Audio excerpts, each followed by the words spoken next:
Bus നോക്കും. Suppose that telegraph Paul's ഓടെ rail road ഉണ്ട്. അപ്പം ഒരു റെയിൽ തുടങ്ങുന്നിടത്ത് ഒരു പോളാണ്. കാരണം നമ്മളിത് അങ്ങനെയാണ് ഇതിനുള്ള ക്വസ്റ്റൻസ് എല്ലാം ഫസ്റ്റ് ഒരു പോളിൽ നിന്നായിരിക്കും തുടങ്ങുന്നത് എന്നുള്ളത് അസംപ്ഷനാണ്. സോ ഒരു പോളിൽ തുടങ്ങും. ഹൗ മെനി പറയുമ്പോൾ പോൾസ് ആണ് ഉദ്ദേശിക്കുന്നത്. How many poles will be passed by a train in 4 hours if the train speed 45. ട്രെയിനിന്റെ സ്പീഡ് 45 km/h ആണെങ്കിൽ 4 അവർ കൊണ്ട് എത്ര ഡിസ്റ്റൻസ് ട്രാവൽ ചെയ്യും? So distance travelled by train travelling distance is equal to speed into time which is equal to 180 km അഥവാ ഇത്രയും metre ആയിരിക്കും അത് എന്ത് ചെയ്യുന്നത് ട്രാവൽ ചെയ്യുന്നത്. സോ 50 മീറ്റർ അകലെ എന്തിരിപ്പുണ്ട് പോൾ ഇരിപ്പുണ്ട്. സോ അതുകൊണ്ട് തന്നെ ഇത്ര ഇന്റർവെല്ലുകൾ, അതായത് എത്ര ഗ്യാപ്പുകൾ ആ ഇന്റർവെൽ, അതിപ്പോൾ നമുക്ക് 3 പോൾ ഉണ്ടെങ്കിൽ അവർക്കിടയിൽ എത്ര ഗ്യാപ്പ് ഉണ്ട്? 1, 2 ഗ്യാപ്പ് കാണും. സോ എത്ര ഗ്യാപ്പ് ഉണ്ടെന്ന് നമ്മൾ കണ്ടുപിടിക്കുന്നു. സോ ബൈ 50 ചെയ്യുന്നു. നമുക്ക് 50 കൊണ്ട് ഡിവൈഡ് ചെയ്യാൻ ഇരട്ടി എടുത്തിട്ട് 2 പൂജ്യങ്ങൾ എടുത്ത് കളഞ്ഞാൽ മതി. സോ 36 2 പൂജ്യം എടുത്ത് കളയും ചെയ്യണം. 50 കൊണ്ട് ഡിവൈഡ് ചെയ്യാനുള്ള പരിപാടിയാണ്. അതായത് 50 എന്ന് വെച്ചാൽ എന്തുവാ 2/100 അല്ലേ. സോ അതുകൊണ്ട് തന്നെ 2 കൊണ്ട് മൾട്ടിപ്ലൈ ചെയ്യാം, 2 പൂജ്യങ്ങൾ കളയുക.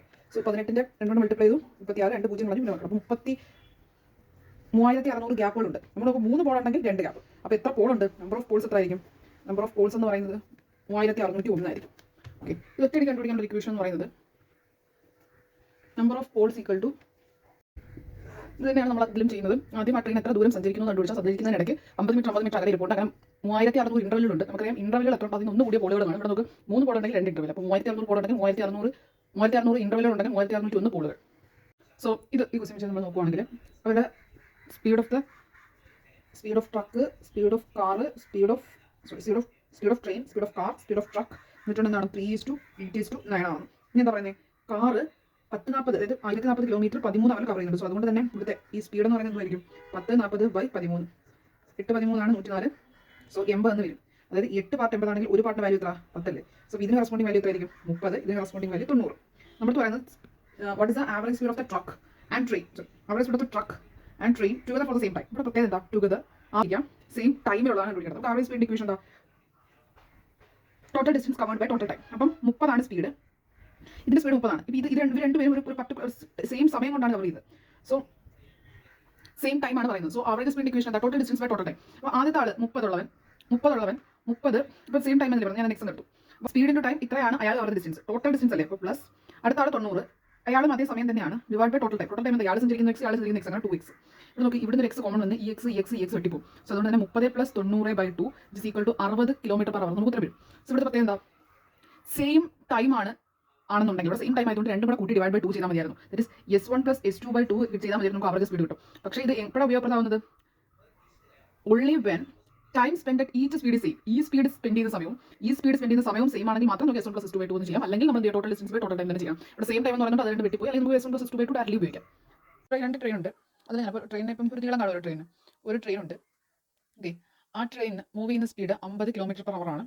അതിന്റെ നീളം 100 തന്നിട്ടുണ്ട്. വേറൊരു ട്രെയിൻ ഉണ്ട്. സോ ആ ട്രെയിനിന്റെ നീളം ഇതുപോലെ 120 ആണ്. അതിന്റെ സ്പീഡ് അറിയത്തില്ല. നമ്മൾ കണ്ടുപിടിച്ചിരിക്കും, പറയേണ്ടത് ആ സ്പീഡ് കണ്ടുപിടിക്കണം. അവർ ക്രോസിംഗ് ടൈം തന്നിട്ടുണ്ട് 6 സെക്കൻഡ് ആണ്. ഇവിടെ ശ്രദ്ധിക്കേണ്ട ഒരു കാര്യം, ക്രോസിംഗ് ടൈം ആണ് തന്നിരിക്കുന്നത് 6. എന്താണ് ഈ ക്രോസസ് മീൻസ്? സോ ഞാൻ എഴുതി കാണിക്കുന്നതാണ്.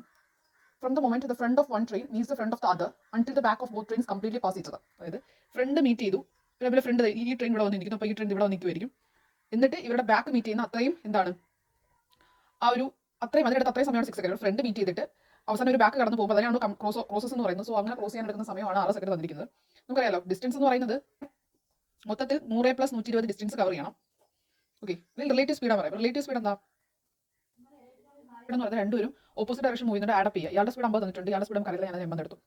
ഓക്കെ, അപ്പം ഈ സ്പീഡ് എന്തുവാണെന്ന് വെച്ചാൽ അത് കിട്ടും. ഇതെന്തോ കിട്ടുന്ന km/h ആയിരിക്കും. അതിനർത്ഥം ഈ ഒരു ട്രെയിനെ സംബന്ധിച്ച് ഈ ട്രെയിനെ മുന്നിൽ പോകണമെങ്കിൽ ഞാനിപ്പോൾ ഈ ട്രെയിനോട് നിൽക്കണം. ഈ ട്രെയിനെ സംബന്ധിച്ച് ഇതിന് മുന്നിൽ ഇതിന് കാരണമെങ്കിൽ ഇതിന്റെ നീളം, അതായത് ഈ ഒരു ഡിസ്റ്റൻസ് കവർ ചെയ്യണം. ഇതിന്റെ നീളം പ്ലസ് ഇതിന്റെ നീളം, ഇതൊരു പോയിന്റ് ഒബ്ജക്റ്റ് അല്ലാത്തതുകൊണ്ട് അതിന്റെ നീളം നമ്മൾ ഓൾറെഡി എടുക്കണം, പ്ലസ് ഈ ഒരു 100 കൂടെ കവർ ചെയ്യണം. അപ്പോൾ നമുക്ക് ഇവിടെ കിട്ടുന്നത് km/h ആണ്. അതിനർത്ഥം ഒരു അവറിൽ ഇത്രയും ഡിസ്റ്റൻസ് ആയിരിക്കും, അടുത്ത അവറിൽ ഈ ഡിസ്റ്റൻസ് ഇത്രയും ഡിസ്റ്റൻസ് കുറയും, അങ്ങനെ കുറഞ്ഞ് വരും.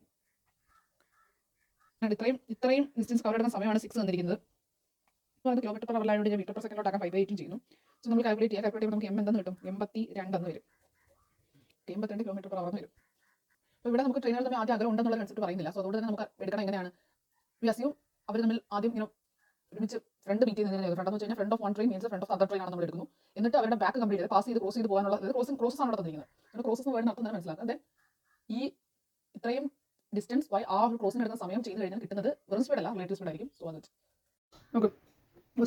രണ്ട് സ്റ്റേഷൻസ് ഉണ്ട്. ആ സ്റ്റേഷൻസ് എന്ന് പറയുന്നത് ഒരു സ്റ്റേഷൻ എ ഉണ്ട്, സ്റ്റേഷൻ ബി ഉണ്ട്. 2 trains P and Q starts from station A and station B. അപ്പം സ്റ്റേഷൻ എ എന്ന് പറയുന്ന സ്റ്റേഷൻ ഉണ്ട്, ബി എന്ന് പറയുന്ന സ്റ്റേഷൻ ഉണ്ട്. സോ ട്രെയിൻ ബി ഉണ്ട്, ട്രെയിൻ ക്യൂ ഉണ്ട്. ഒരാൾ ഇവിടെ നിന്ന് തുടങ്ങി 72, ഒരാൾ ഇങ്ങോട്ട് തുടങ്ങി 60 km/h. ഇത് രണ്ടും 1 മണിക്കൂർ നേരം സഞ്ചരിച്ചിട്ട് 15 മിനിറ്റ് നേരം നിർത്തിയിട്ട് വീണ്ടും തുടങ്ങി യാത്ര. Find the distance travelled by train P when P and Q meet. നമുക്ക് 1 അവർ നിർത്തിയിട്ടിട്ട് 1 അവർ സഞ്ചരിച്ചിട്ട് 15 മിനിറ്റ് നിർത്തിയിട്ട് വീണ്ടും ഓടി. അതാണ് നിൽക്കട്ടെ ഞാൻ പറയാം. ഇപ്പം നമുക്ക് നോക്ക്, ഇവിടെ നമ്മൾ ചോദിച്ചിരിക്കുന്നത് മീറ്റാണ്. ഇപ്പോൾ അവർ മീറ്റ് ചെയ്യും. മീറ്റ് എന്ന് വെച്ചാൽ ഇവരുടെ usually means a moment the front of the engine touches. In this case they have covered 770 kilometre gap. അതായത് ഇവിടെ നോക്കി 2 ഫിഗർ പോകും. മീറ്റ് എന്ന് വെച്ചാൽ ഇയാളുടെ ഫ്രണ്ടും ഒരുപോലെ വരുന്ന ക്രോസ് വരെ. ഇതാണ് ക്രോസ്. ക്രോസ് എന്ന് വെച്ചാൽ കംപ്ലീറ്റ് ഒരാളെ കടന്നു പോകുന്നു. അപ്പോൾ നമുക്ക് ഇപ്പോൾ ഈ ഒരു കേസ് വെച്ചിട്ട് എത്ര ഡിസ്റ്റൻസ് പോകേണ്ടി വരും? 770, പിന്നെ ആദ്യത്തെ ട്രെയിനിന്റെ നീളം, രണ്ടാമത് പി എന്ന് പറഞ്ഞ ട്രെയിനിന്റെ നീളം, ക്യൂ എന്ന് പറഞ്ഞ ട്രെയിനിന്റെ നീളം. നമുക്കിവിടെ മീറ്റിംഗ് ചോദിച്ചു. മീറ്റ് എന്ന് വെച്ചാൽ ഈ ട്രെയിനിന്റെ മുൻഭാഗം വന്ന് ഈ ട്രെയിനിന്റെ മുൻഭാഗമായിട്ട് കണക്ട് ചെയ്യുന്ന ആ ഒരു പർട്ടിക്കുലർ ടൈം. അതാണ് നമ്മൾ ചോദിക്കുന്നത്. സോ ടൈം നമുക്കറിയാലോ, time is equal to distance by സ്പീഡാണ്. നമുക്കിപ്പോൾ കവർ ചെയ്യേണ്ട ഡിസ്റ്റൻസ് എത്ര? എപ്പോഴാണ് ഇവരെ തുമ്പ് എഴുതുമ്പോൾ മീറ്റ് ചെയ്യുന്നത്? ഈ പറഞ്ഞ 770 എപ്പം കവർ ചെയ്യുന്നു അപ്പം തുമ്പ് എഴുതുമ്പോൾ മീറ്റ് ചെയ്യും. സ്പീഡ് നമുക്കറിയാലോ, ഇവിടെ റിലേറ്റീവ് സ്പീഡാണ് ഉപയോഗിക്കേണ്ടത്. റിലേറ്റീവ് സ്പീഡ് എന്ന് പറഞ്ഞാൽ രണ്ടും ഓപ്പോസിറ്റ് ഡയറക്ഷൻ ആയതുകൊണ്ട് 72 അതുകൊണ്ട് കൂടെ കൂട്ടുമ്പോൾ 132 വരും. ഓക്കെ, ഇത്രയാണ് ടൈം. ഇതിപ്പോൾ ചെയ്ത് നമുക്ക് എന്ത് കിട്ടി? ഈ സമയം കഴിയുമ്പോഴത്തേക്കും ഇവർ രണ്ടും കൂടെ മീറ്റ് ചെയ്യും. സോ ഈ ടൈമിൽ നമ്മൾ ചോദിച്ചിരിക്കുന്നത് എന്താ? പിയുടെ കേസാണ്. അതായത് distance travelled by P. P എത്ര ഡിസ്റ്റൻസ് ട്രാവൽ ചെയ്യും? ഡിസ്റ്റൻസ് എന്ന് പറയുന്നത് എന്തുവാ? Speed into time. ഇവിടുത്തെ പിയുടെ കേസ് ചോദിച്ചിരിക്കുന്നതുകൊണ്ട് തന്നെ പിയുടെ സ്പീഡ് എത്ര? 72 ഇൻറ്റു ടൈം. നമുക്ക് രണ്ടും സെയിം ഈ ഒരു പർട്ടിക്കുലർ ടൈമിലാണ് നമ്മൾ വെട്ടുമ്പോൾ നമുക്ക് 420 കിലോമീറ്റർ കിട്ടും. അപ്പോൾ നമ്മൾ ക്യൂ ആണ് ചോദിച്ചതെങ്കിലോ സെയിം ക്യൂവിൻ്റെ സ്പീഡ് എത്ര? 60 ഇൻറ്റു 770 ബൈ 132 ചെയ്യുക. ഇത് ചെയ്യുമ്പോൾ നമുക്ക് 350 കിലോമീറ്റർ വരും. ഈ ക്വസ്റ്റൻ അത് മനസ്സിലാക്കേണ്ട വരുന്നത് നമ്മുടെ മീറ്റിംഗ് ടൈമാണ് ചോദിച്ചിരിക്കുന്നത്. പിന്നെ ഹോൾട്ടിൻ്റെ കേസിന് നമുക്ക് ആവശ്യമില്ല. കാരണം നമുക്കിവിടെ അങ്ങനെ ഇവിടെ നമുക്ക് ആ ഒരു ടൈമിൻ്റെ കേസ് വരുന്നതേ ഇല്ല. നമുക്ക് അതിൻ്റെ യൂസേജ് വരുന്നത് കുറച്ച് നിർത്തിയിട്ട് എടുത്തുകൊണ്ട് പോയി അതിൻ്റെ കേസ് നമുക്ക് വരുന്നതേ ഇല്ല. നമുക്ക് മീറ്റിംഗ് ടൈമാണ് ചോദിച്ചിരിക്കുന്നത്. ക്രോസ് എന്ന് പറയുമ്പോഴത്തേക്കാണ് നമ്മൾ ലെങ്ത് ഓഫ് ട്രെയിനുകൾ കാൽക്കുലേറ്റ് ചെയ്യുന്നത്. മാത്രമല്ല ഇവിടെ വേറെ കേസോട് നമുക്ക് പറയാം. നമുക്ക് ട്രെയിനിൻ്റെ നീളം എന്ന് പറയുമ്പോൾ ഏകദേശം ഒരു 200 മീറ്റർ ഒക്കെ വരത്തുള്ളൂ. അപ്പം ട്രെയിൻ 200 മീറ്റർ നീളമുള്ളതാണ് എന്ന് വെച്ചാൽ 0.2 കിലോമീറ്റർ അത്രയൊക്കെ വരത്തുള്ളൂ. സോ അതിൻ്റെ ഫലമായിട്ട് നമ്മൾ ആ ഒരു ട്രെയിനുകൾ തമ്മിലുള്ള ദൂരമായിട്ട് കണക്കാക്കുമ്പോൾ അത് വളരെ കുറഞ്ഞ. നേരത്തെ ക്വസ്റ്റൻ പറഞ്ഞു ട്രെയിനുകൾ തമ്മിൽ ഇവിടെ അകലങ്ങളില്ല, ഇവിടെ അകലം ഉണ്ടെന്നുള്ള കേസ് തന്നിരിക്കുന്നത്. സോ അത് വലിയ അകലമാണ്. അതുകൊണ്ട് നമ്മൾ ഇതിന്റെ പോയിന്റ് ഒബ്ജക്റ്റ് കണക്കാക്കി വേണം നമുക്ക് ചെയ്യാം. പിന്നെ ഇവിടെ മീറ്റാണ് ചോദിച്ചിരിക്കുന്നത്. സോ മീറ്റ് എന്ന് പറയുമ്പോഴത്തേക്കും മുൻഭാഗം വന്ന് മുട്ടുന്ന ആ ഒരു പർട്ടിക്കുലർ ആണ് ചോദിക്കുന്നത്. സോ ഈ ക്വസ്റ്റൻ എന്ന് പറഞ്ഞാൽ ആദ്യം ഒരു സ്റ്റാർട്ടിംഗ് പോയിന്റ് ഉണ്ട്, അത് നമുക്ക് ഒരു എൻഡിംഗ് പോയിന്റ് ഉണ്ട്. സ്റ്റാർട്ടിംഗ് പോയിന്റിൽ നിന്ന് എൻഡിംഗ് പോയിന്റിലോട്ട് 60 km/h സഞ്ചരിച്ചപ്പോൾ ഒരു പർട്ടിക്കുലർ ടൈമിൽ എത്തുന്നുണ്ട്. പക്ഷേ ഇപ്പോൾ ഒരു സ്കൂൾ ടൈം ആണെന്ന് വിളിക്കുക. അപ്പോൾ ഒരു 60 km/h സഞ്ചരിച്ചാൽ കറക്റ്റ് സമയത്തോടെ ചെല്ലും. പക്ഷേ എന്തോ കാരണത്താൽ ഇതിന്റെ 60% അന്ന് പോകുന്ന സമയത്തിന്റെ 2/5 സമയം ചിലവഴിച്ച് കളഞ്ഞു. ബാക്കി 40% എത്ര സ്പീഡിൽ സഞ്ചരിച്ചാൽ നേരത്തെ അതേ സമയത്ത് അവിടെ ചെല്ലും? അപ്പോൾ ഇവിടെ ഇപ്പോൾ നമുക്ക് സമയം തന്നിട്ടില്ല. ഞാനിപ്പോൾ ആദ്യത്തെ ഇനിഷ്യൽ ടൈം, അതായത് ആദ്യം വന്ന ഇനിഷ്യൽ ടൈമില്ലേ, ഇനിഷ്യൽ ടൈം എന്ന് പറയുന്ന ടൈമിനെ ഇതിപ്പോൾ 2/5 എന്ന് പറയുന്നത് നമ്മൾ വെട്ടിപ്പോകാൻ ഞാൻ 5 യൂണിറ്റ് അന്ന് എടുക്കുന്നു. 5 യൂണിറ്റ് അവറാണ് ഇനിഷ്യൽ ടൈം. സോ ഫസ്റ്റ് കേസിൽ സ്പീഡ് വന്നിട്ടുണ്ട്, സമയം അറിയാം. സോ അതുകൊണ്ട് തന്നെ ഡിസ്റ്റൻസ് കവർ ചെയ്യാനുള്ള distance which is equal to എന്താണ്? Speed into time which is equal to 300 unit ആണ് എന്തെന്ന് പറയുന്നത് മൊത്തത്തിലുള്ള ഡിസ്റ്റൻസ്. അപ്പോൾ ഈ ഡിസ്റ്റൻസ് എന്ന് പറയുന്നത് ഒരു നീളമുണ്ട് 300 യൂണിറ്റ് ആണ്. അറിയാലോ, ഇതിന്റെ 60% എന്തിൽ പോയി? 2/5 of the initial time. Initial time 5 unit ആണ്. അതിന്റെ 2/5 എന്ന് പറയുമ്പോൾ 2 യൂണിറ്റ് ഓഫ് ടൈം ഇത്രയും കവർ ചെയ്തു. 40% അപ്പോൾ എത്ര കവർ ചെയ്യും? ഇവിടെ 2 യൂണിറ്റ് എടുത്ത നേരത്തെ സമയം തന്നെ ഇപ്പോഴത്തെ സമയത്തിന് മാറ്റില്ല. നേരത്തെ 5 യൂണിറ്റ് ഇപ്പോൾ 5 യൂണിറ്റ്. അപ്പോൾ ഇത് 3 യൂണിറ്റ്. നമ്മൾ ചെയ്യുന്നത് ഇതിന്റെ കറസ്പോണ്ടിങ് സ്പീഡാണ്. സ്പീഡ് എന്താ? Speed is equal to distance by time. ഇവിടെ ഡിസ്റ്റൻസ് എത്ര? 40% of 300 unit divide by 3 unit. Unit വെട്ടി ഇവിടെ വെട്ടുമ്പോൾ 100, പിന്നെ ഈ പെർസെൻറ്റേജ് 100 വെട്ടിക്കളഞ്ഞു. 40 km/h ഉത്തരം വരും.